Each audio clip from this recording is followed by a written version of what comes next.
I'm Sue Keisler, Executive Director of xMinds. Welcome to everyone who's here tonight. I want to quickly introduce the rest of the team running tonight's webinar.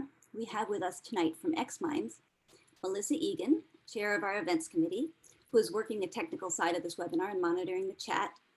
And we have Jean Weingartner, our Board President, who will be facilitating the questions and answers. We also have with us tonight two interpreters, Clara Canzani and Fabricia Ferrari, who will be providing simultaneous Spanish interpretation. So welcome, Clara and Fabricia. Now, I want to address just a couple of housekeeping items. If you would like to hear tonight's discussion in Spanish, please find on your bottom menu the option Interpretation, and you can select Spanish there. And if you would like to read closed captions, you have that option in the bottom menu as well. Also, I just want to mention our format looks a little different from most of our past online presentations. And that's because we've recently switched to Zoom webinar format. And in webinar format, as opposed to meeting format, you can't see the other attendees, but they are there. So you're still able to chat with the other attendees using the chat feature, and we encourage you to make use of that. When you want to ask questions of our panelists, however, we ask that you write your question not in the chat box, but in the Q&A box, which is also on the bottom menu. So we'll get to your questions around 8 o'clock, but please submit your questions in the Q&A box as you think of them. You don't have to wait until the end of the presentation to submit them. So that's it for housekeeping. Onto the substance. So our panel discussion tonight is titled, What We Want Parents and Educators to Understand. xMinds has invited 4 autistic self-advocates with a range of experiences to look back at their own lives and give us the benefit of what they have figured out from their successes and their challenges in 3 broad areas, called subject areas. So we've got education, friendships, and employment. Our 4 panelists are Allie, Sayre, Zosia, Zaks, Ben McGann, and Tiffany, Modeste. Each of the panelists will have the opportunity to introduce themselves shortly. But I just want to say that at the outset, thank you to the 4 of you for being willing to share your experiences with us. I'll take a moment now to introduce our guest moderator, Scott Robertson, who will facilitate the discussion tonight. Scott is an autistic adult with extensive professional experience advancing greater access, inclusion, and opportunities for autistic people. He has promoted these goals both through his service in 2 branches of the federal government and in various community organizations. He serves on the advisory council for xMinds and has been both a moderator and a panelist for events hosted by xMinds in the past. So he may be a familiar face to some of you in the audience. Scott was the founding vice president of the Autistic Self-Advocacy Network, ASAN, which is the leading nonprofit advocacy organization led by and for autistic people. Scott also has a Ph.D. in Information Sciences and Technology and co-conducts research studies on the lived experiences of autistic people, including a nearly completed study that many of us will be interested to read about on the impact of COVID-19 and coping strategies for autistic individuals. We're delighted to have Scott back again tonight to moderate our panel. I'll turn it over to you now, Scott. Thank you for that great introduction, Sue. And I'm very delighted and honored to have the opportunity to serve as the moderator or facilitator of tonight's panel session. Can you all hear me okay? So I'm an autistic adult, as was mentioned, and a longtime leader in efforts to increase access and opportunity for youth and adults with disabilities, including fellow autistic people. And I would first like to share my solidarity with everyone attending tonight for navigating the continuing adversity and challenges we all face here in the United States and worldwide with the COVID-19 pandemic, including the health and economic impact and losses many folks have had in the past year. Many of us have found the last year to be especially highly stressful, including myself, and a particular high impact on folks with disabilities. So afterwards, if folks need to get connected with resources, be happy to connect with folks. And tonight's session will share the perspectives and lived experiences of 4 adults on the autism spectrum who have diverse backgrounds, strengths and talents, and support and access needs. 2 speakers on the panel will make use of augmentative and alternative communication, or AAC for short, during the session. 1 speaker communicates using a letterboard, when she points to letters on the board to help construct sentences and phrases to express himself. Another speaker uses a speech generating system to communicate, which makes use of a computerized voice. I also wish to emphasize that tonight's session includes both a Spanish language interpreter and software-based closed captioning from Zoom. Please make sure, as was mentioned by Sue, to share any questions for our panelists in the Q&A section of Zoom. And if you have any technical issues that come up tonight, please feel free to mention it in chat if you have trouble accessing anything, or if there are audio issues with not being able to hear folks or something else comes up. And otherwise, thank you, and please enjoy tonight's discussion from the perspectives of our 4 panelists. We will commence our conversation with a discussion on experiences in elementary and secondary school in K-12. So I have a few questions to ask in that area of our panelists. And the order we will be going through on this is first Allie, then Zosia, then Ben, then Tiffany, and we'll keep to that order throughout the questions tonight.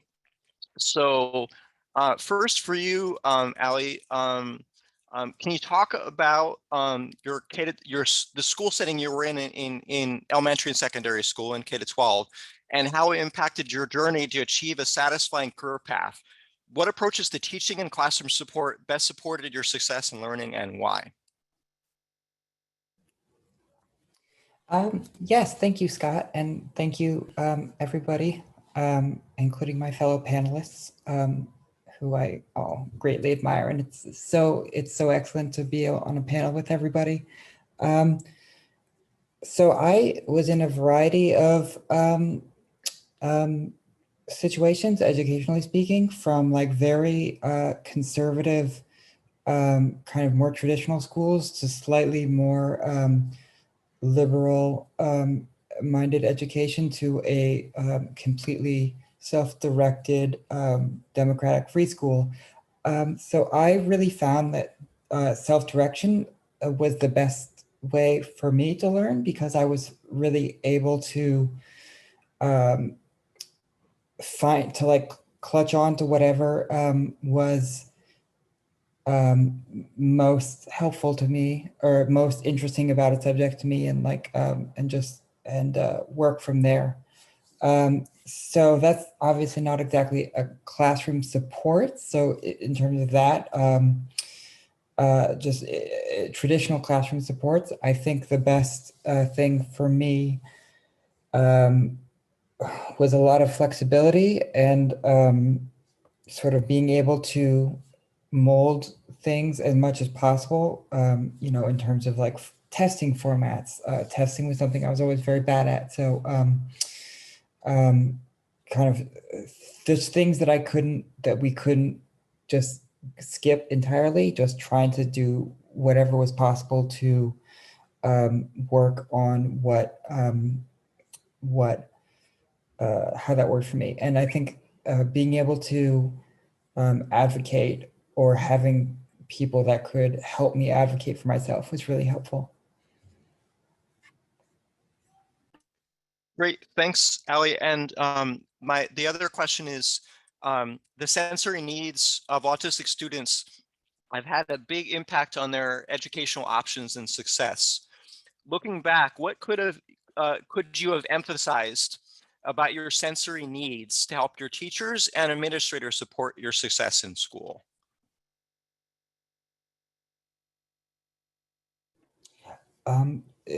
In terms of sensory needs, I did have a lot of people trying to guess that, but I think I think just having people that could understand and listen to me, and have enough knowledge about me personally, kind of help me figure out what I needed, was the best thing. I think it is not on the autistic students. We put a lot of things onto autistic students, and I think there's a large continuous struggle to have to advocate for ourselves all the time. So I, of course, don't want anybody to like have to guess what we need, but I just like having the skills to be able to understand when we advocate for things that we need and understanding that everything we do is a form of communication. Great. Just interrupt for a second. Sorry, this is Sue. I was hoping that we could have just a little introduction from each of our panelists, introducing yourselves before we got to the questions. Oh yeah, I'm sorry, Sue. We skipped that. Can each of you all can we just jump back a sec? Can each of you all briefly introduce yourselves, starting with Allie, and then all four of you go through a brief intro of yourselves. Okay, I'm Allie Sayre. I'm from New York City, where I currently reside. I had a wide variety of educational kind of backgrounds, and I am super happy to and very lucky to get to do a lot of advocacy work for teachers and paraprofessionals, and kind of be able to share this experience. And I also have so many interests, more than I could possibly share here. And Zosia, can you introduce yourself? Sure. Hi, I'm Zosia Zaks. I'm an adult on the spectrum. I may have somewhat different experiences just generationally, because when I grew up, you know, our understanding of autism was very different. So I wasn't diagnosed until I was an adult. I think I bring a unique perspective to my work because I'm a self-advocate, I'm a parent, I'm also a professional. I've worked with autistic teenagers and adults for about 20 years. I'm a certified rehabilitation counselor, and I've done a lot of work in the employment area, but since 2013, I've worked at Towson University. We have a center for autistic adults who come for different kinds of programs. And we have undergraduate students who participate in those programs with them and are in a diversity education course with me at the same time. So we are examining autism through a social justice lens. It's not clinical education. And together they're working on diversity skills like breaking down barriers, catching biases, and the mission is to build a more inclusive society. So I really love being involved with that. And within that work that I do run a work skills program that utilizes the college campus. And in addition to that work, I do a lot of writing and speaking and research. I've been doing a lot of research on the intersection between neurodiversity and gender diversity. I'm also a member of the transgender community. And I'm also researching the development of neurodivergent children so that we can move away from simply describing it as a lack of typicality and find out how we develop in our own right. Great. Thanks. And Ben, can you introduce yourself? Yeah. Right. Thank you, Scott. Ben prepared a response. He uses the letterboard. And he said, my name is Benjamin McGann. I live in Arlington, Virginia, in an apartment with my roommate, Mike. I've also lived in Nairobi, Kenya, Suva, Fiji, and New York City. I enjoy puzzles and swimming. I am 25 years old and I have autism. I communicate by spelling using a letterboard. I am interested in art history, and I only received a certificate when I aged out of public school. I want to go to college and study art history. Right now, I am enrolled in the World Art History Certificate Program through Smithsonian. I also serve on the board of ASAN. Thank you, Scott. Great, thank you, Ben. Tiffany, can you introduce yourself?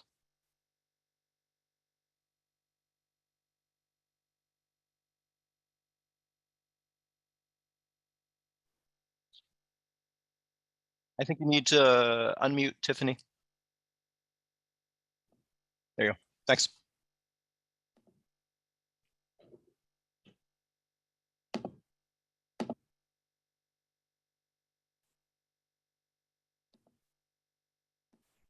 Hello, I'm Tiffany. I live in Maryland with my 3 kids as a single mom. I write on the Instagram profile as high functioning autism. I am 40 years old. I received 2 autism diagnoses in adulthood. The first was at age 19, as a freshman failing out of college and going through intense burnout and depression. Back then, it was called Asperger's, however. I was diagnosed with autism-adjacent things as a child, however, which was ADHD and auditory processing disorder. I also have epilepsy and OCD, which are common co-occurring conditions in autism. The second time was in my 30s, while going through a similar episode of burnout and struggle. By this time, it was called autism, and through that diagnosis, I realized my son was also autistic. Later, I came to realize my daughter is as well, but only because her school came to me about it. My brother is autistic and diagnosed as a child. A lot of girls are missed like me, but I also missed my daughter. I attended elementary and middle school in Colorado, where I was born. I attended high school in Virginia. In school, the supports I received were weekly social skills pullouts, and I believe it was some kind of speech therapy or where I would work on listening skills.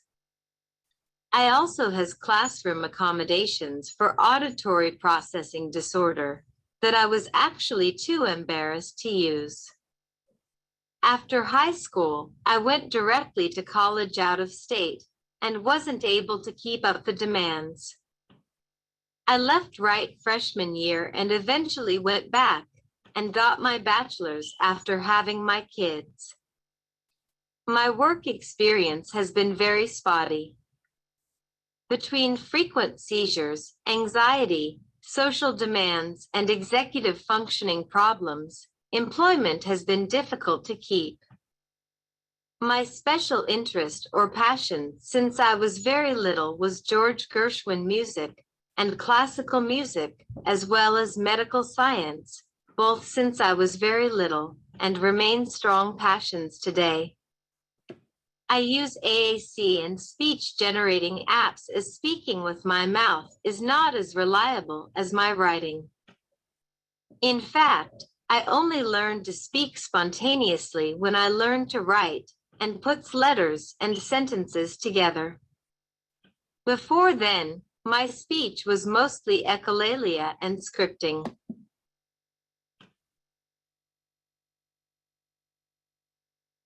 Great.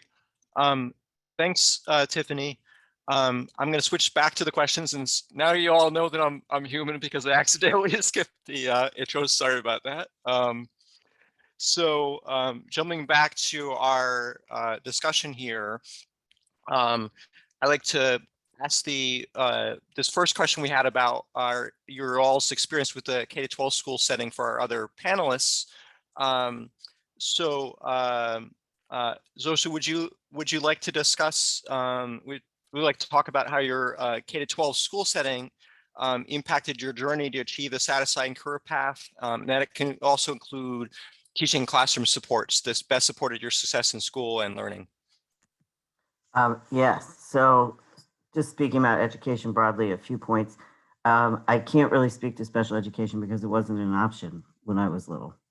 It just didn't exist. I think that resulted in many folks like myself blaming ourselves, thinking that there was something wrong with us as to why we couldn't do certain things that the other kids could do, even though we were smart. And I remember adults even saying, you know, how can you be so stupid and smart at the same time? So there was not really, you know, an atmosphere of trying to figure out what was going on or understanding. And I actually wound up dropping out of high school and having a bit of a tough time as a young adult. But if I could look back and think what helped with hindsight, or what would have helped, a couple of things stand out. One was my dad, who is also on the was on the spectrum and really thought the same way I do, and could sit down and explain things to me that the teachers couldn't. So I really recommend that. Either someone in the family who's also on the spectrum and gets how the person thinks, or not. Maybe there's just a relative who's just really kind and sensitive and tolerant. Like even my mom, who's not on the spectrum, I had a lot of sensory issues with food.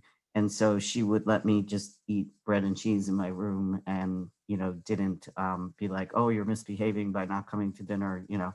And then the other thing I would say is to avoid guessing at what supports someone might need or what someone can achieve. And I know Allie sort of alluded to this too. Like at my husband center, I don't let people use high functioning and low functioning anymore because people are just way too complicated. So for example, Ben was just mentioning how he would like to go to college, but doesn't use speech. Vice versa. I know people who use speech who like, I had so much trouble sitting through college courses. So we really want to just look at individuals and what's going to help this individual grow and do all the things that they want to do. And then the sensory piece too. Like I remember I was just totally overwhelmed at lunchtime with the smells and noise in the cafeteria, but the response, so what I used to do is I would try to sneak back into our classroom. And the response was they just locked the classroom door so I couldn't get back in. Not what we want to see, right? We want to believe autistic people, you know, if they're overwhelmed or, you know, they need some accommodations, that's very important. So those are my thoughts on education. Great. Thanks for sharing your perspective experience in that particular focus of education. Let me switch now to Ben. Ben, would you like to talk about the setting you had for elementary and secondary education and how it affected your journey to achieve a career journey, and any approaches to supports that supported your success in school? Yeah. So again, Ben prepared a response regarding education. He says, I was in special education most of my school career. I did not learn in school because they decided early on that I could not learn. So my mom hired college students and teachers to teach me at home. I filed a complaint with others against my school district for denying non-speakers access to general education. It did not benefit me because I had already aged out. Advocacy often helps those who come after. In terms of what works and what doesn't, he says schools decide what is the future for ASD students and endeavor to make it so. If students cannot demonstrate competence in traditional ways, like verbally, then the school counts them out. I think schools should prioritize communication and nothing should be off the table, whatever is preferred by the student.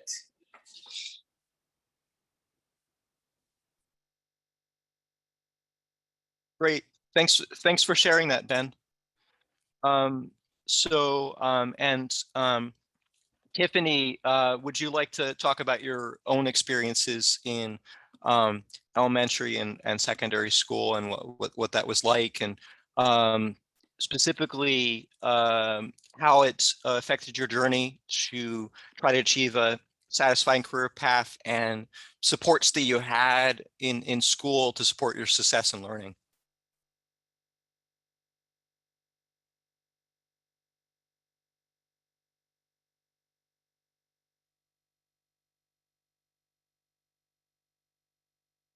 Reading, letters and numbers. I was in a general public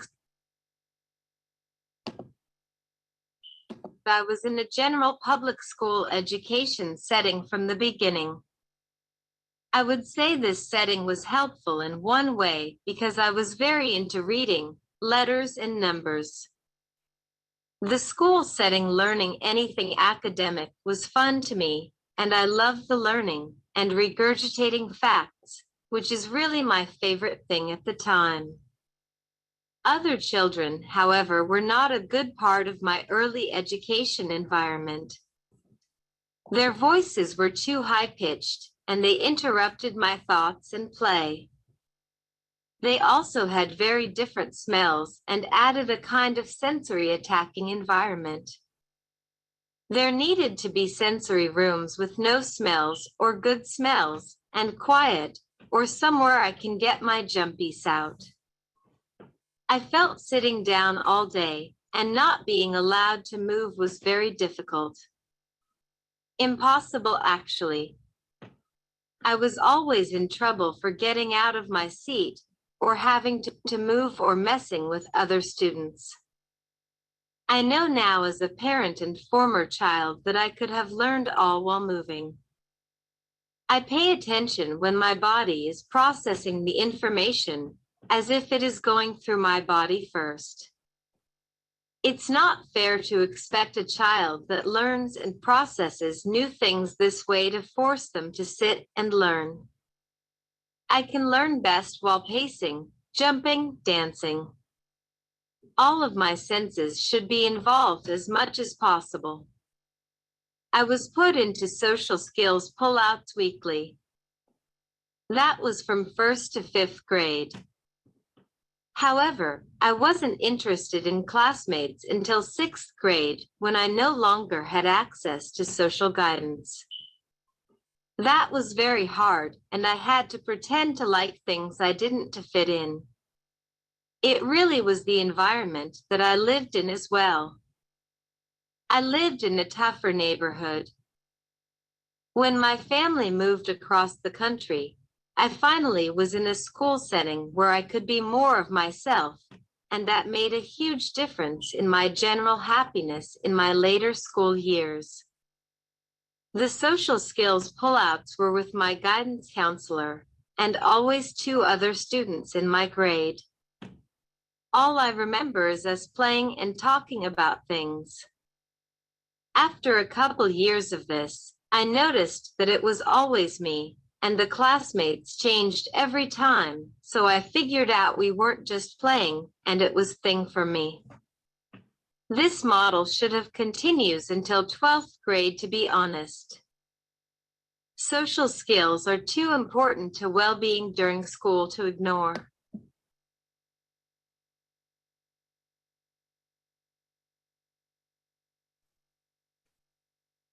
Great. Thank you for sharing that, Tiffany. Now, I would like to, do we, Melissa and Sue, should we move to the next section, or did we, it looks like we'll probably need to shift. Scott, let's go ahead and go to 7:35 at least. Okay, go to 7:35. Okay, so is there any, I would like to give the panelists time now just for a few minutes if there are anything additional you would like to share about your experiences in education before we leave this topic. And I'll shift back first to Allie. Would you like to share anything else about your educational experiences?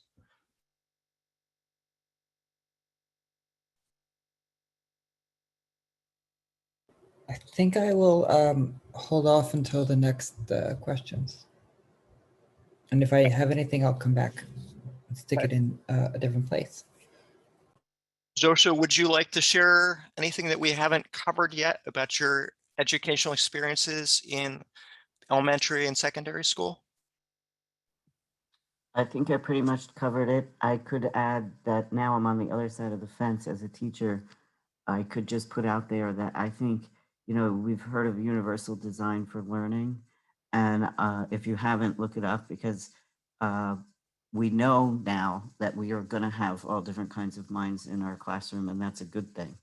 And we should just anticipate it when we're designing, you know, what's going to happen in our curricula, you know, in our curricular materials, in our lessons and activities, and also in how we assess people. Great. Thanks for adding that. And I think your experience also as a teacher, so you see it from that other perspective in terms of that roles, is really informative. And I think especially if we have any teachers or other folks who help empower folks in school, that's very valuable in having that perspective. Ben, would you like to share anything else about your experiences in school? So elementary, secondary school, and by secondary school for folks, I mean middle school and high school, that we haven't already shared yet? Yeah, Ben mentioned regarding, the sensory needs, which, can be overwhelming and disruptive. He says, my stems are a reflection of my anxiety. I can't easily control the stems, but I can try to stop being anxious if given an opportunity. And I think that's instructive. Whereas in many schools, we focus on the behavior, the presentation, as opposed to what's causing it or what the student is trying to communicate through the behavior. So just an editorial comment on Ben's comment, his recollection of early school. Thanks, Scott. Great, thanks, Ben, for sharing that. And I think I'm glad, especially that we're emphasizing sensory needs tonight, because I think that has a large impact on access for us as autistic people to not only school, but like daily living, to work, right? I mean, if you don't have your sensory needs met, it's hard to do anything else.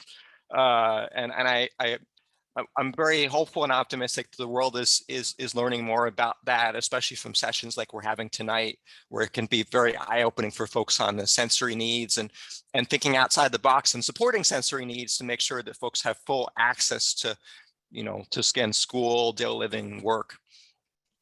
So Tiffany, would you like to share anything else about your experiences in elementary and secondary school that we haven't already discussed yet?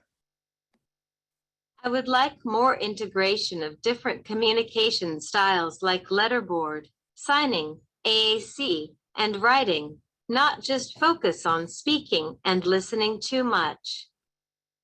For instance, I need to visually see text to remember, but was unfairly placed in the responsibility of listening too much.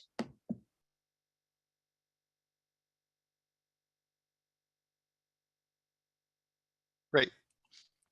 Thanks. Thanks, Tiffany, for sharing that. I think that's very helpful with the additional perspective there on your school experiences.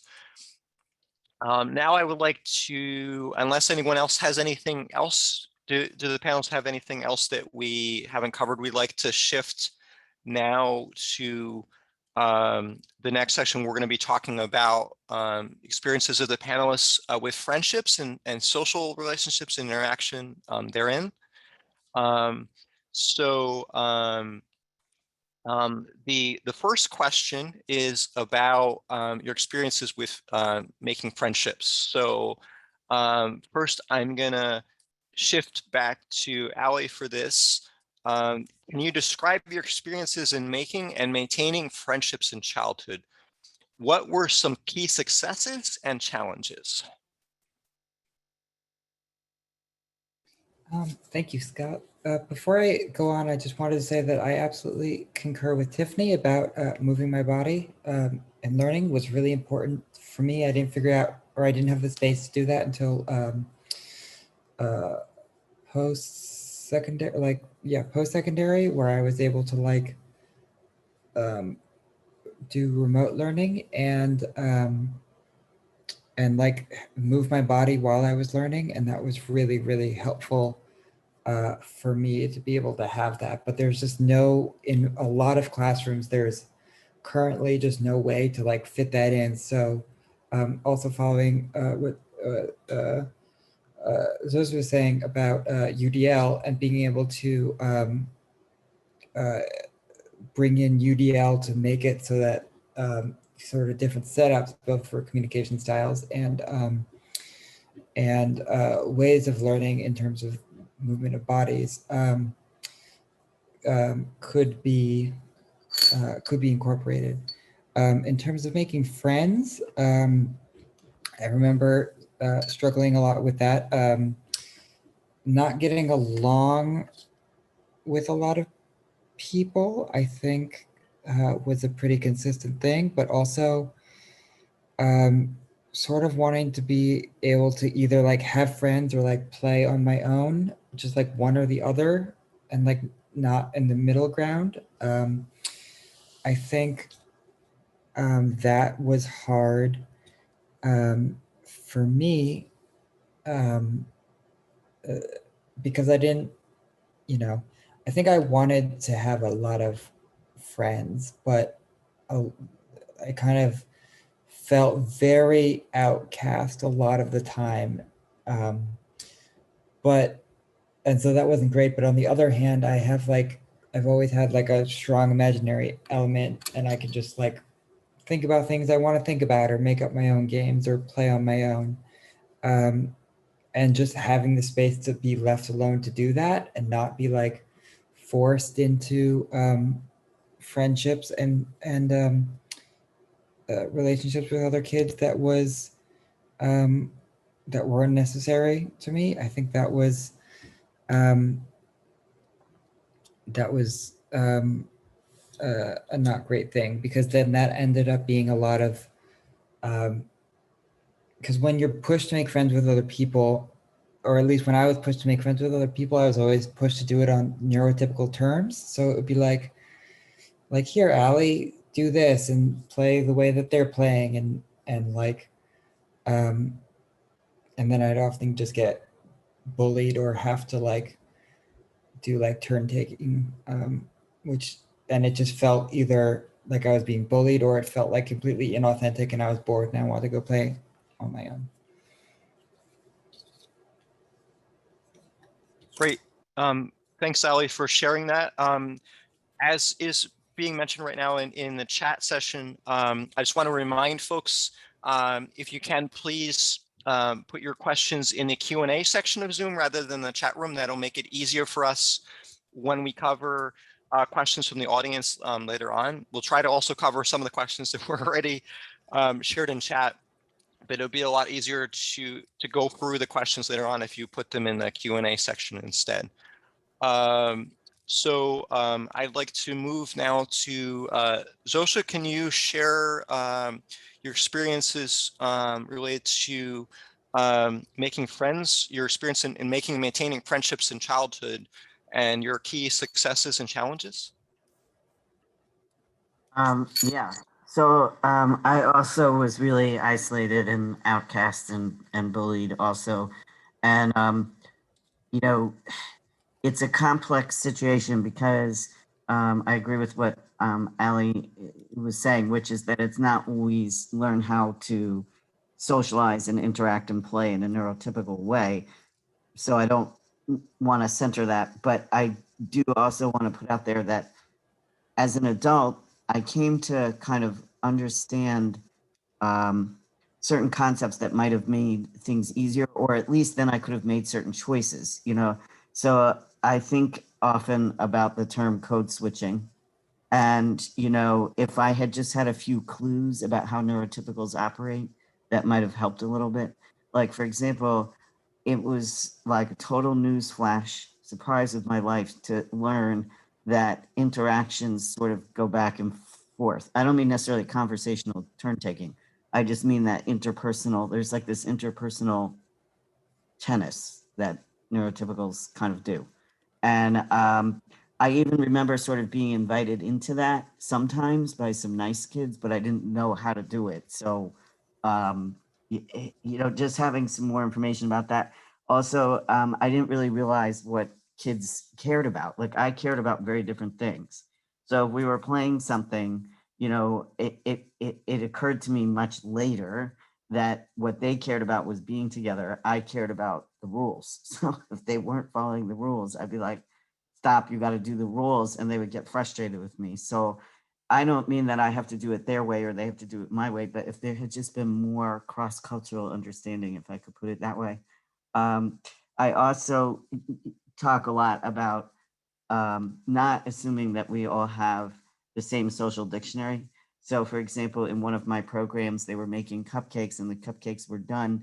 And there was one participant who went and like took 5 or 6 cupcakes, and everyone was kind of surprised and there was a little tension in the room about this. And some neurotypicals were interpreting it as kind of rude. Like, didn't you realize that there's just like one per person? And I said, you know, you're assuming everyone has the same social dictionary. Where is that written down? You know, did we make that expectation clear? No.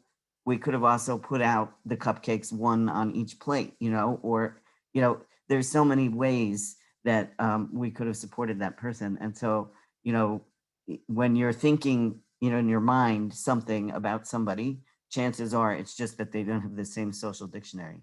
So if you can back up and sort of bridge those gaps with each other, I think that's really helpful. And just keeping in mind too, like sometimes parents will be like, wow, you know, this person needs to have some friends, or they need to go out on their bikes, or whatever it is that kids do in that neighborhood. But not everybody needs that number of friends. Not everybody needs that type of activity or that type of friendship. So just keeping an open mind about that. I do think things got better as I got older. Because now my primary social outlet is my colleagues, and, you know, sharing the research that we do, seeing each other at conferences, that kind of thing. So, you know, things can shift across the lifespan also. So just putting that out there, that there may be times that are much harder. And if you can give people a long view, you know, one of my daughters, when she was having a little trouble in middle school, you know, we talked about how great it'll be when you're in graduate school and you can have your colleagues, and, you know, she was still lonely. I'm not saying it's a magic cure, but like, just to know that it's not always going to be, you're not always going to be in the same environments with the same challenges. And there will be opportunities to connect to people who operate the way you do, or at least deeply respect the way that you operate. Great. Thanks, Zosia, for sharing that. About your experiences with like social interaction and friendships. Ben, would you like to share about your own experiences with making and maintaining friendships in childhood, and key successes and challenges you may have had? Sure. Regarding friendships, Ben wrote, I had one friend as a child. Our families became friends. To be sure, we had time to spend together. It was hard to make friends because I did not talk. And also, I had disruptive behaviors. I did not follow instructions very well. So my mom always had to be with me. My mom worked, so I was either in school or with a therapist or a tutor most of the time. And that's why time spent with my friend was so important. I could be myself, stems and all. It was a no judgment zone. We are still friends today.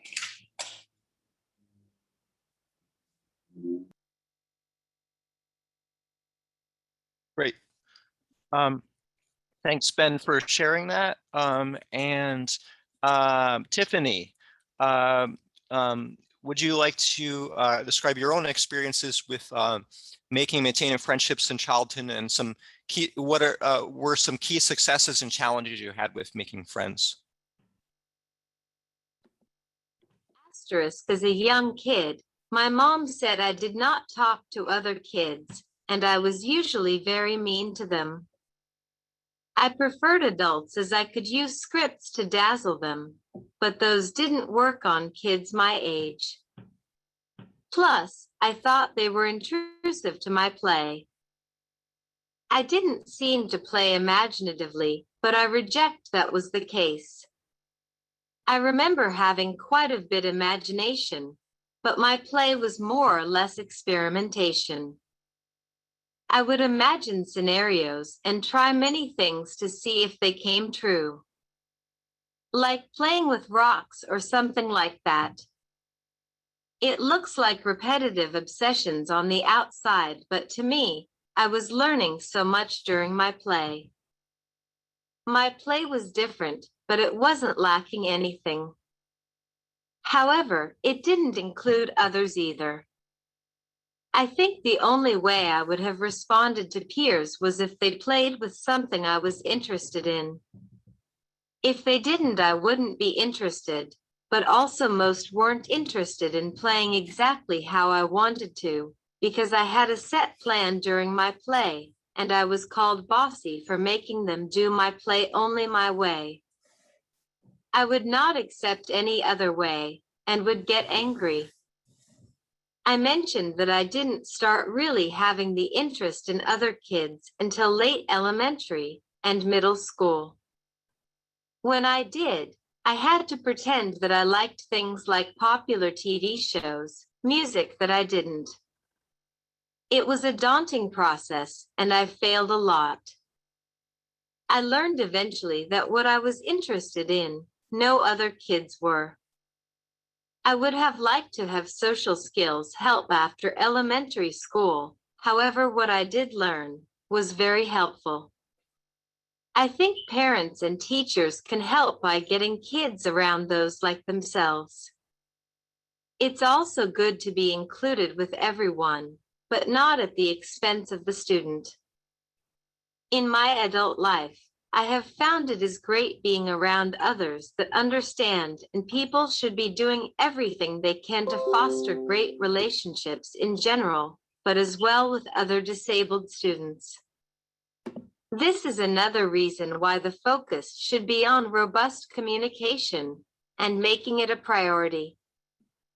This is a first step to socializing and happiness with others and believing everyone deserves that right to communicate and using that as a gateway to relationships.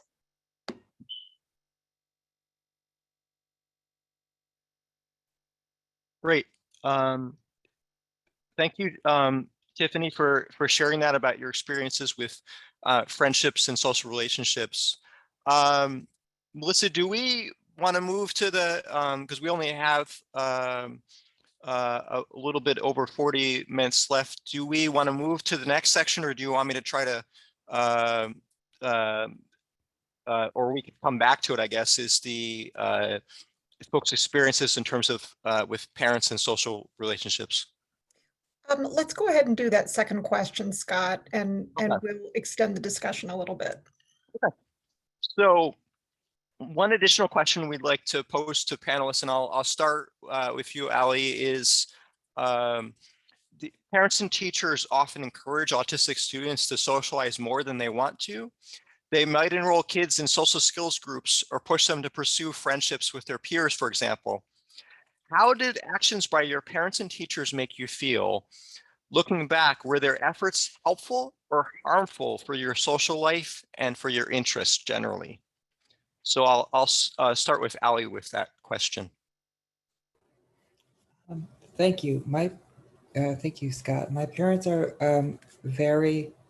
were very supportive, and they kind of didn't care if I had friends or not, and they just wanted me to be happy. And I think they worried sometimes, but they did, when I took an interest in something, they did come after, like they did support it fully to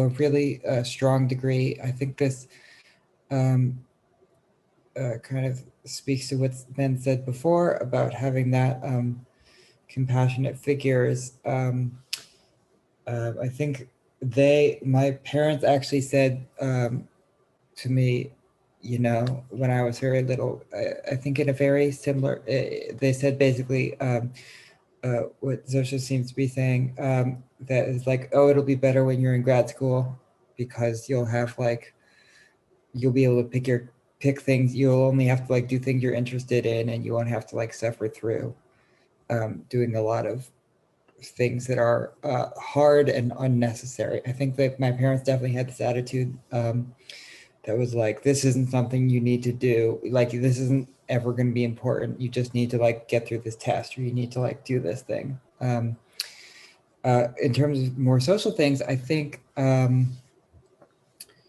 I never had social skills classes. I've heard some things about social skills classes. I think there is, what would have been helpful for me is having things explained to me what was going on, not how to do it. Like I didn't need to be taught like somebody else speaks and then you speak and you have to say something that's this amount of related to this. Like that would have been very unhelpful.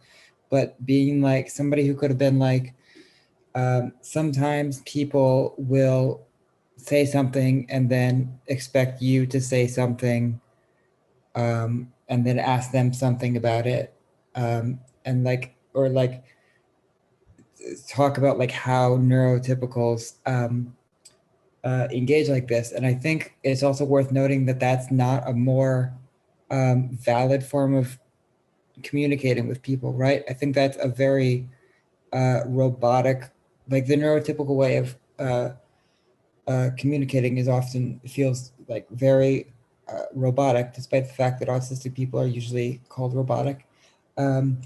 That there is this back and forth, and there are all these rules that weren't explained to me, and I think that was difficult. But I think like if it was presented as a choice, that would have been always very good for me. To like, this is what they're doing, and this is like how it works. But it never should be, this is how you do it, right? This is why I don't believe in any sort of ABA, because it's not about like forcing kids to do things, and it should never ever be about doing that.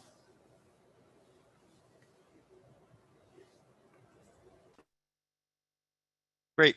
Thank you, Allie, for sharing that. Zosia, would you like to share anything about how your parents and teachers encouraged you as far as, social skills groups or classes or other actions, and how did that make you feel, and was it helpful or harmful for you? I'm going to take this from a different angle and speak a little bit about working with my own kids. And what I realized very quickly is that I want to frame it as a different question, like not should you socialize or should you not socialize, but instead checking my agenda. Like, what is my agenda in that scenario? Like, is there something I really want for you, but that's me? And like, I have to get to know you and what you want.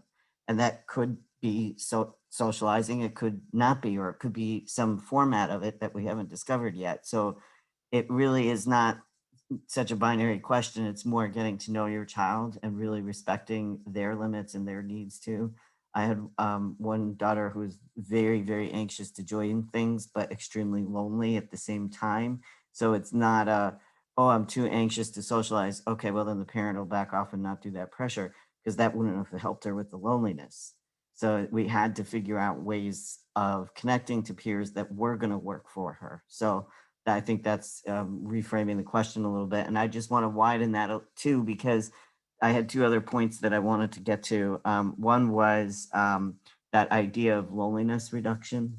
And I think that that's more the issue. Like that can look very different for different people, but acknowledging that human need for contact and to be understood and to be part of a group, we're primates, so working on that. And the other reason why I think it's important, especially as we get into adolescence, is because when people are feeling really, really lonely and really isolated, it's harder to make better, healthy choices for yourself socially. You're more vulnerable to people who don't necessarily have your best interest in mind. So that's where we see a lot of problems in young adulthood, which I can expound upon if people want, but I'm also being conscious of the time. So the other thing that I just wanted to put out there too is that we have such a heavy focus on friendship and how do you make friends and should you make friends and, what do friends do? And, you got to have some friendship in your life. And we also forget to teach the reverse. I call it enemy skills. So we also want to be teaching children how to stick up for their boundaries and that there's some people you do not want to be friends with. And how do you make that choice for yourself? And how do you, navigate that? Like there are some people who don't, like I said, don't have your interests in mind or who are going to annoy you in certain ways. But so, you control you. And so how do you want to navigate that? So maybe enemy skills is a little pejorative, but the concept is there, which is that, we sometimes we're so friendship focused and we forget about the reverse. So just put that out there. Yeah, I think I'm really glad you raised that concept, and I think it's especially also applicable for later on, and as we move through life for like the workplace and community living. I would maybe call it like defensive driving skills or something, like the kind of thing like secret agents learn or something, where they learn how to, complex situations, how to deal with it, kind of a thing. Of how to navigate what can be like adversarial relationships with folks, where you just have to learn to handle those situations where not everybody's going to like you at times, and many folks may be just hard to interact with at times. Or even the reverse, like the person could be fine, but if I don't want to be friends with them, I have that right. Exactly. Yeah. So thanks for bringing up that concept. Ben, would you like to share more about your experience with social interaction, specifically related to whether parents or teachers encourage you to socialize maybe more than you wanted to, and how did their actions make you feel, and especially was it helpful or harmful for your social life? Right, Scott, Ben just composed a message regarding, the impact of teachers. And he said teachers did not help me make friends. They isolated me. And I would just want to add that in a different context, we're asking Ben, when did you first learn you were different? And he said, I overheard mom explaining to grandmother that Ben has autism. This next question was, when did you learn that it meant that, when did you learn that it was something wrong? And then that however the question was phrased. And his response was, I knew that it meant I was different when I wasn't allowed to stay in the classroom with the other kids. So until then, he thought maybe it was like, the flu or whatever. And he said, it's crazy, you kept talking about autism and I didn't feel sick. But it was when he was isolated that he realized that autism meant not only was he different, but that he there was something untoward. There was something not good. There was something not favorable about this autism thing. And it's really heartbreaking that it occurred in school. It occurred in early childhood. This sense that there is something wrong with you. And it's perpetuated by teachers. And that's the end of my PSA. Thanks, Ben, for sharing that, and thanks for openly sharing, for all of you, for openly sharing about your experiences. And I think it's especially helpful for folks to know that it's not like all roses and sunshine at times, that there's a lot of challenges, and sometimes folks do things that can be helpful, and sometimes things do things that aren't as helpful, that may be harmful. And I think both are important for everybody to know, including folks like in schools and other professionals, to enhance and improve how they support and empower folks. So that's especially helpful hearing that folks' perspectives on that for our panel tonight. And Tiffany, I'd like to give you a chance now to share more about your own experiences with whether parents and teachers encourage you to socialize more than you might have wanted to. Did they, enroll you in social skills groups or classes? And how did these types of actions with encouraging your social interaction make you feel? Was it, helpful or harmful?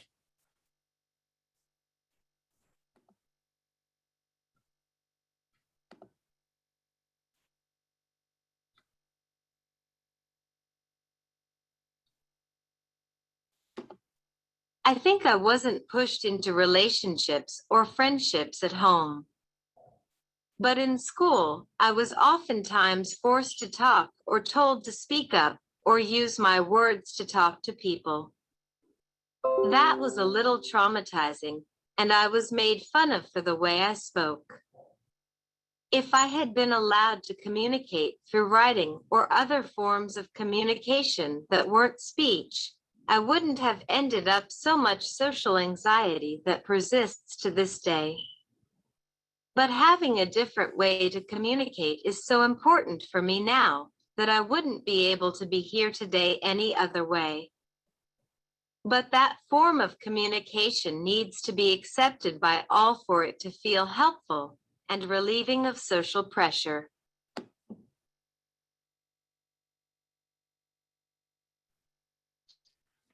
Great. Thanks, Tiffany, for sharing that. And I also would like to emphasize, I'm glad you brought up in terms of on the social pressures, trauma that folks can experience. I think that's something that I'm glad that you all as panelists are sharing tonight, because I think that's underemphasized. And we're also starting to see more in research and practice in like trauma-informed approaches and different ways for recognizing that folks can experience trauma. And I think especially autistic people and other folks with significant disabilities experience it, but it's not always emphasized and understood and supported. And, you know, it's not just from bullying and victimization, although it does come from that and abuse, but there are other aspects where there are harmful experiences folks experience in childhood, like teenage life and adult life, that I think that needs to be recognized, and folks need, you know, to get the right support when trauma has occurred for folks. And I think that because we have atypical communication as autistic people, that's one of the reasons why I think that folks haven't emphasized trauma as much as they should have in the past and the impact therein. So I'm going to shift us now to our last set of questions before we get to the questions from the audience. So now we're going to be talking about post-secondary education, so like, you know, college, job training programs, et cetera, and work, like career pathways. So my question here is, how did your educational pathway or job training program, and when I say pathway, that could include, you know, 2-year colleges, 4-year colleges, you know, apprenticeships, et cetera, or other opportunities you had to sort of enhance your skills and talents after high school, how prepare you for your current career path, or maybe, you know, dreams and interests you have for future jobs you might want to hold in the future. So I will start with Allie with this question. Thank you, Scott. It didn't. I think part of like grown up, quote unquote, career paths is like this idea that you have to pick one thing and you're expected to do one thing and just do it forever. You have a career. The idea of a career is like one thing you is usually thought of as like just one thing that you do forever. And I think that's really been hard for me in the way that I'm autistic with many types of interests. Just to like pick one thing and not be able to do one thing or another. I think career things have been very difficult for me. Specifically the idea of like, these are things you have to do. These are things you have to do every day. You can't do other things. You can't talk about certain things. You like can't just talk about like interest all the time. There's like, you just have this, this set, this just set things, you know, these set of things that you can and can't do. And they're very restrictive in almost all career settings, right? I like spend a lot of time trying to find what I would consider like the most general thing I could do with my life. Because I thought that would give me the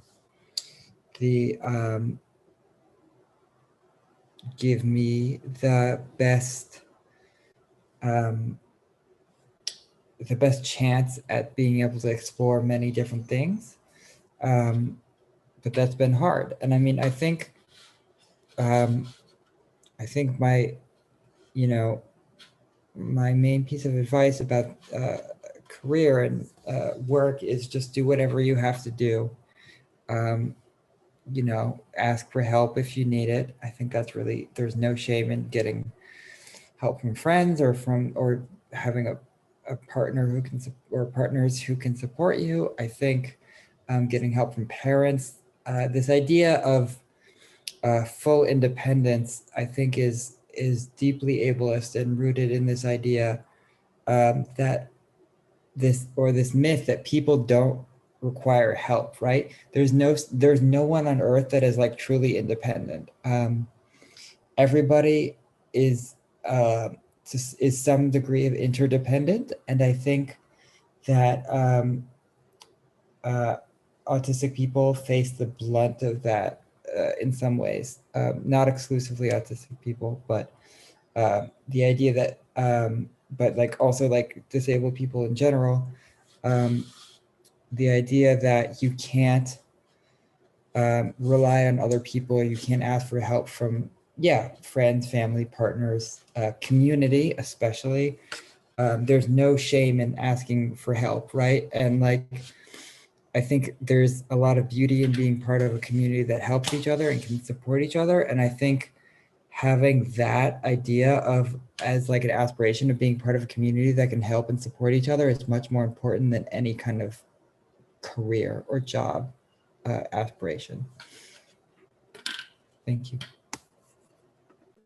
Great. Thanks, Allie. And I especially appreciate that you emphasize that, say, with independent living or self-determination, self-advocacy, a large part of that also is being able to connect with others and get help when you need support for your access needs or opportunities in life, that all of us in life, including people with disabilities, need help from other people.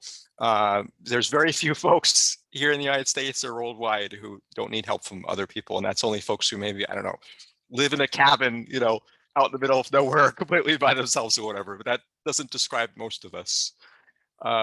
So I'd like to switch over to Zosia. Would you like to share would you like to share about your educational path or including like college or job training that you might have had after high school that helped prepare you for your career pathway?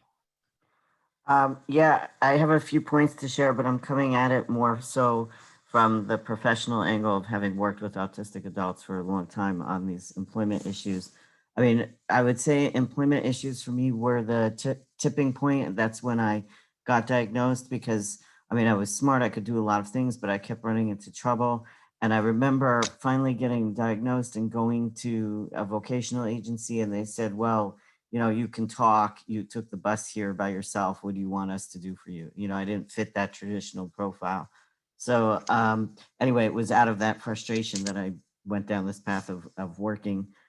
So I just wanted to also piggyback on the ideas that were just shared, that this idea of like an autonomous laboring independent person, that's a very Western recent notion.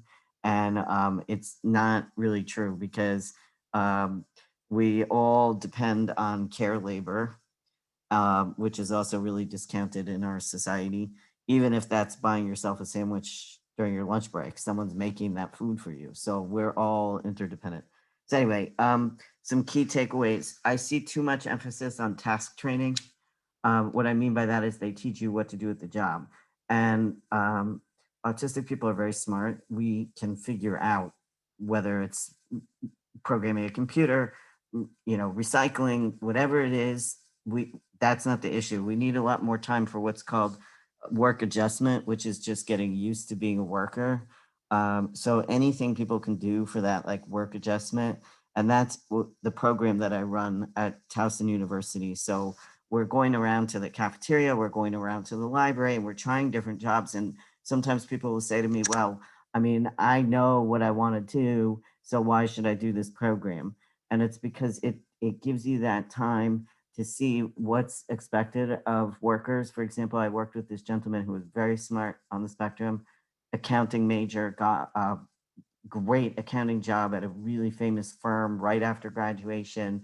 And he got fired because one day his manager asked him to take a turn to bring the cardboard recycling boxes down to the dock. And he said, no, I'm an accountant.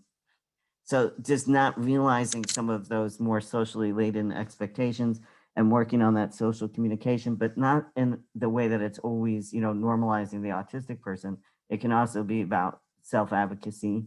For example, I'm paying attention to you, but I can't look at you at the same time, or I can attend the meeting, but I'm going to need to share my thoughts on a text, and also self-awareness as a worker. Like, I worked with someone who had been fired a few times for being slow, and he internalized that and was like, I can't work. I'm just a very slow-paced person. And then we went to the school store, and we had to, there's all these glasses, like for the college, like shot glasses with the emblem on it and whatnot. We had to take all of these off the shelf, dust the shelf, put them back. Well, guess who is the expert?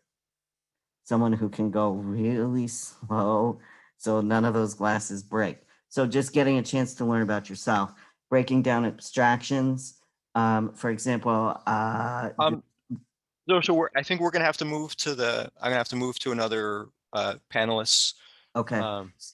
Yeah, so I'll wrap up there, but if I could put out one last thing, the onus is not always on the autistic people. The neurotypical people can learn how to be more accepting. And if you're looking for support, customized employment model. Great. Thanks for sharing that. I'd like to shift now to Ben. Would you like to share about your educational path or a job training program or college after high school, and how it has helped prepare you or is preparing you for your journey for your career or future possibilities for jobs? Right, I think Ben mentioned earlier that he did not receive a high school diploma. He received essentially a certificate of participation. So he does go on to state that I want to go to college and study art history. I want to work in a museum. I like the way museums organize collections and curate items. I would like to travel to Europe to see beautiful art like the Sistine Chapel and St. Peter's Square. And his enrollment in the Smithsonian program is moving in that direction. Still growing his interest and embracing and validating his interest in art history as we navigate the path toward studying art history in college. But it is more complicated when you have not had access to general education ever. And now, for the first time at age 21, you're expected to take exams. You're expected to listen to lectures that last an hour. It's definitely a transition. Thanks, Scott. Yeah, thanks for sharing that, Ben. And I would add to that too, is also with the fact that the laws are so different too, right? For college and work experiences where in terms of the accommodations you might be able to access for education after high school or work, et cetera, may look a little bit differently than it does in elementary and secondary school. And I think that can have a lot of impacts for folks too. And finally here, Tiffany, would you like to share about your experiences in college or other education or job training program after high school that helped prepare you for your current pathway into your career, or maybe dreams and ambitions you have for future possibilities for jobs that could fit a career pathway? I went directly to college, but was absolutely not prepared. I had very good grades in high school, so I think the thought was that I could definitely be successful in college. That was so very, very untrue. I had by this time not learned enough about planning, time management, taking care of my ADHD and disabilities by myself, self-advocacy, and learning how not to get preyed upon by others. Because of my severe depression, anxiety, and inability to function at all, as well as not sleeping for almost 18 hours each day, I was unable to stay in school. I left school, worked some jobs in which I was decently successful, but too many demands, and having no executive functioning skills or impulse control made life very hard to be independent. I eventually would only be able to keep up the success for a year or two, and every time, I would have to leave my jobs in worse mental health every time it happened. I haven't worked since 2012 regularly. I am on supportive housing for people with disabilities, where I am able to keep up the appearances of being independent with my kids. However, I get in-home therapies for me and my kids, case management for the family, and other services to survive. Surviving is very hard, and most of my autistic family members are very poor like I am.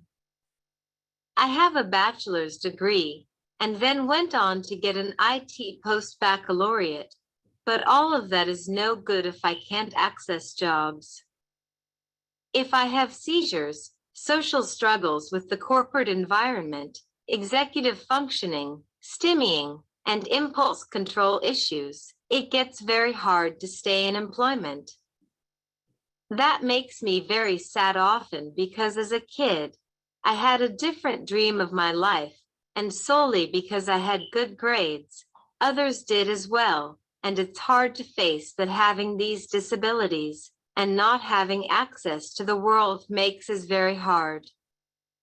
I know there are ways that others can work or finish school, but society makes it too hard and wants too many things and provides too many barriers that are needless in front of us, and it all starts in early education and not being included, and others taught how to accept us and work with us early.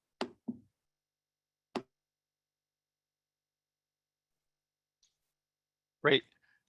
Thanks, Tiffany. Now we're going to shift over to the questions from the audience.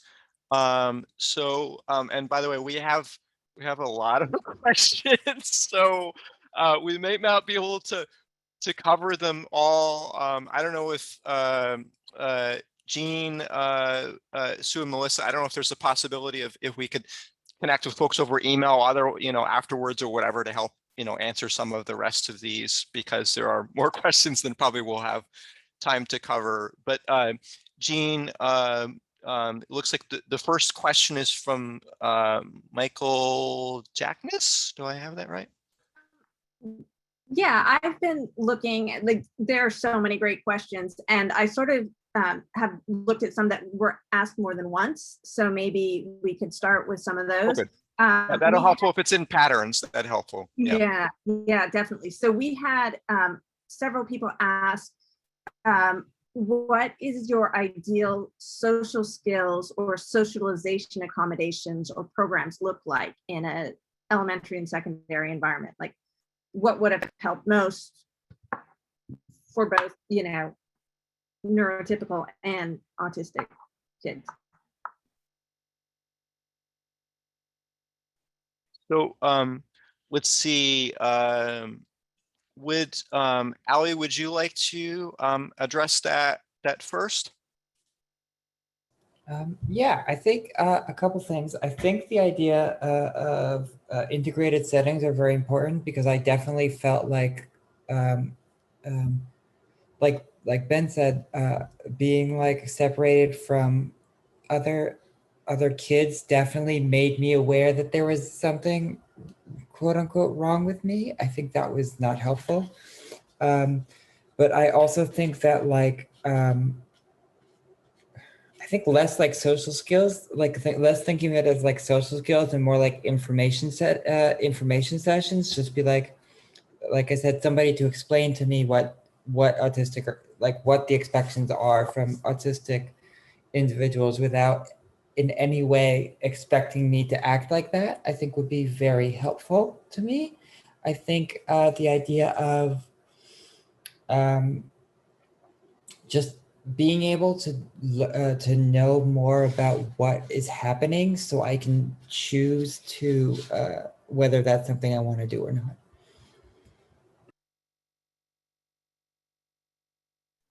Great. Thanks, Allie. Zosia, would you like to answer this question? I'm gonna skip and allow others to chime in. Um, Thanks. Ben, would you like to answer this question? Yeah, I just asked and Ben said it would have been helpful if I had a buddy. And I think it gets to what some of the other panelists are mentioning, that, you know, everyone needs to be used to being together. And if there was someone to just help navigate, you know, getting to the bathroom or sitting at lunchtime or making sure that the autistic kid has someone to play with on the playground. I mean, it's the small things. So that was Ben's response. Would have been helpful if had a buddy.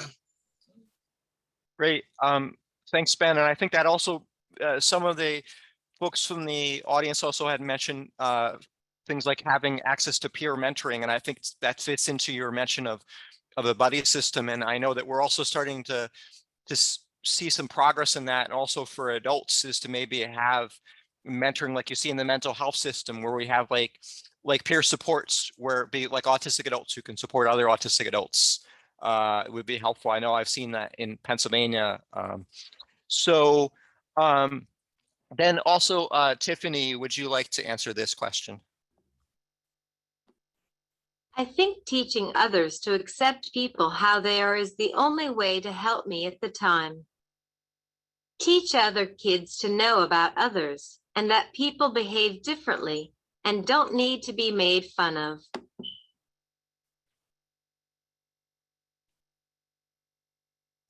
Okay, great. So Great. we have another question. A couple of people asked, curious to hear from the panel if friendships with other autistic people are easier to form and feel more connected or authentic than friendships with NT people. Allie, would you like to answer that question? Can you repeat it one more time? Yeah, somebody was curious to hear if friendships with other autistic people are easier for you to form, and if they feel more connected or authentic than friendships with neurotypical people. Yes, generally, usually, but not always. I think generally any kind of, I think I get along with more types of neurodivergent people. It has been really helpful and easier to me, generally speaking. Even just like, I think there's a lot of good things about being in community. Just a short anecdote, last year at a autistic related event, I was actually in a room with Zosia and a good friend of mine, Max, and I realized this was the first time I had been in a room that was just other autistic trans people. And that was so wonderful to me. I went home and cried. It made me so happy to have that experience, and it didn't quite get to me why until after, but it was like very special.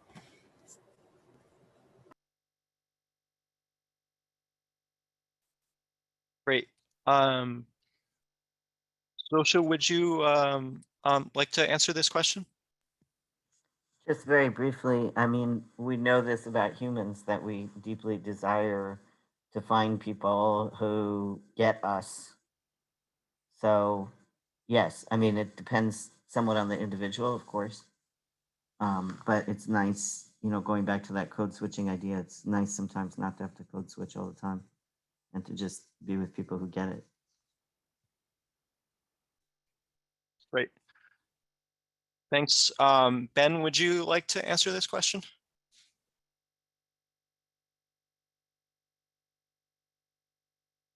I think we'll pass. Thanks, Scott. I forgot to mention that at the outset too, is that folks can feel free to, you know, to pass around and skip on any question. And then let's see, Tiffany, would you also like to want to give you an opportunity to answer this question from the audience?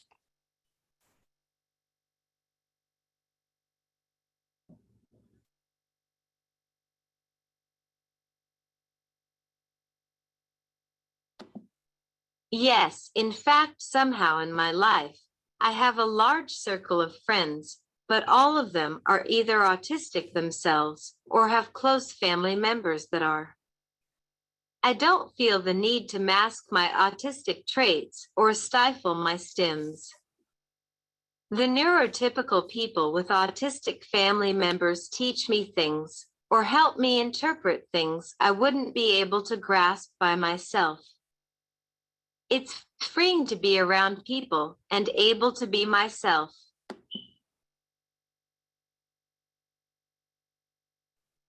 Great. Thanks, Tiffany, for sharing that, for that question from the audience. I think we have time for what, maybe one more question, maybe? Jean, would you have another question for us? So much pressure to choose. Let's see. So how about, we had some parents whose, okay, so we have a parent who has a 14-year-old recently diagnosed as autistic. She's gotten him books to read to help him understand his diagnosis, but he doesn't want to read them. He's not really accepted his diagnosis. Do you have any suggestions for her as a parent for how best to help him accept his diagnosis and himself?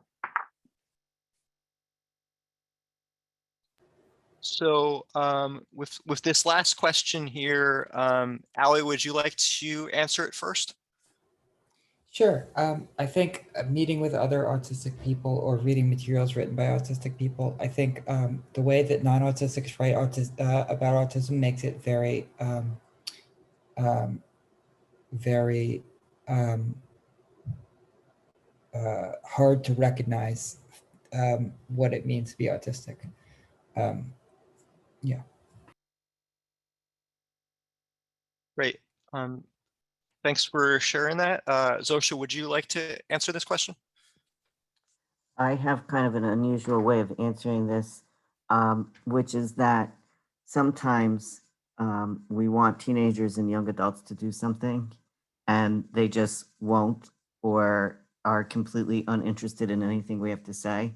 So I guess the good news here is that it's kind of developmentally appropriate, that he doesn't really want to listen to you or read the books that you are bringing him.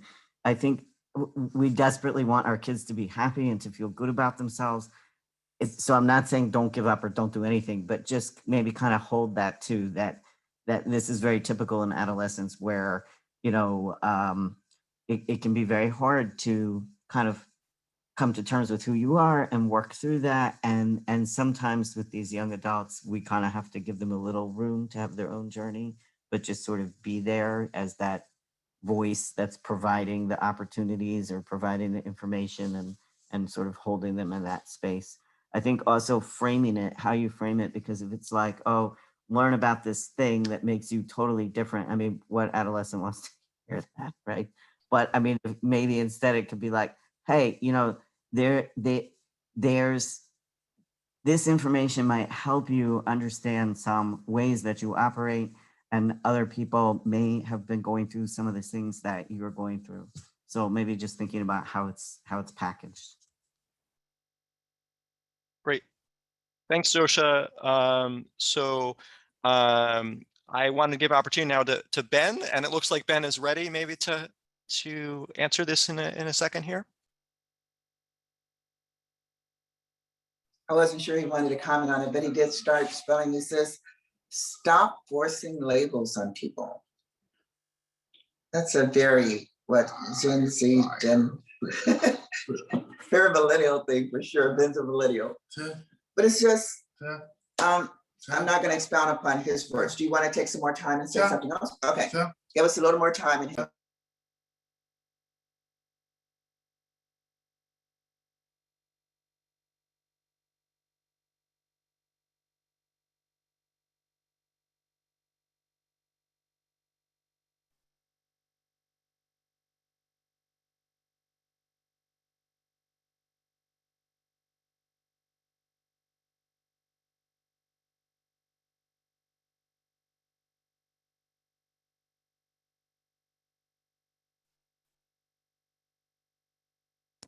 he added, stop making people feel broken.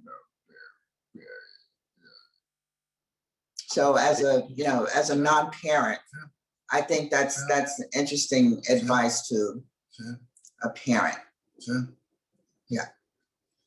I especially appreciate in terms of, as I've been sharing tonight, that in terms of the openness from panelists on sharing, what can be helpful and what is not helpful at times. And I think that's equally helpful for parents and other support folks to realize that not all actions are empowering for folks. That sometimes we need to really think carefully about what we're saying and making sure our language is inclusive and our actions are inclusive and really supporting of folks' self-advocacy. And sometimes folks can feel broken by, as was mentioned, in terms of wrongly labeling folks or classifying folks or using language or using other actions that can really harm folks' ability to attain success in life. So I'm glad that you all are sharing these concepts. And I also wanted to give Tiffany a chance here. And by the way, one of the comments in the chat is Ben, you're super speedy at the letterboarding. I'm sure some of it's come for practice, right? As it takes time to learn these augmented alternative communication systems, but once practiced a lot, it can be very helpful for folks to express themselves, whether it's through like the letterboard that Ben is using, or a speech generating device, like in the case of Tiffany, and some other folks may use other forms of augmented alternative communication, AAC, like sign language. So thanks for pointing that out in the chat room. And Tiffany, I'd like to give you a chance to answer this last question here. Give him time. Don't pressure or push. He will come around in his own time. Meanwhile, show autistic people his age and show them on social media. Many autistic people his age have already had time to accept and think about it and are proud and out there.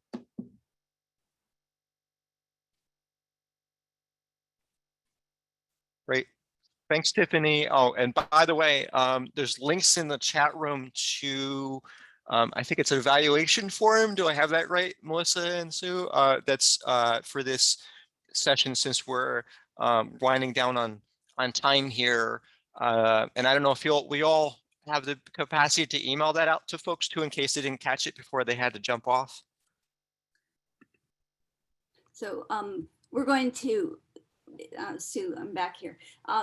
I think we're all done now with the questions. I think we've got to kind of wrap things up since it's 8:30. If any of the panelists want to continue, answering questions, feel free to put your contact information in the chat. And because there are, I know, a ton of questions that we didn't have time for tonight, unfortunately.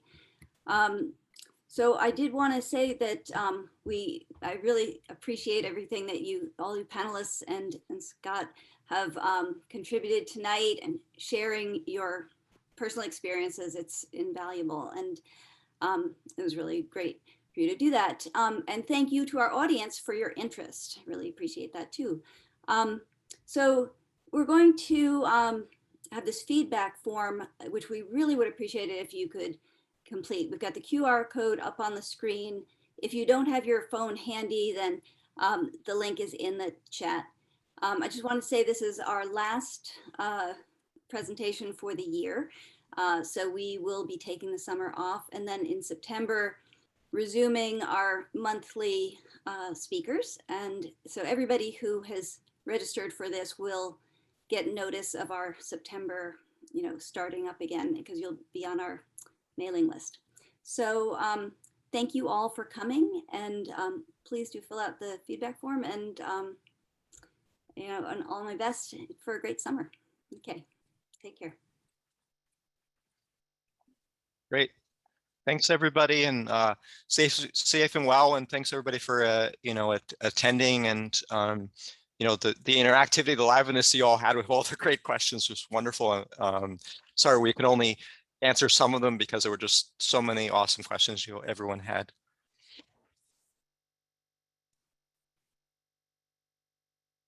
And by the way, everyone in chat seems very excited too. So it looks like everybody enjoyed, I hope everybody enjoyed this session and other offerings that xMind has throughout the year.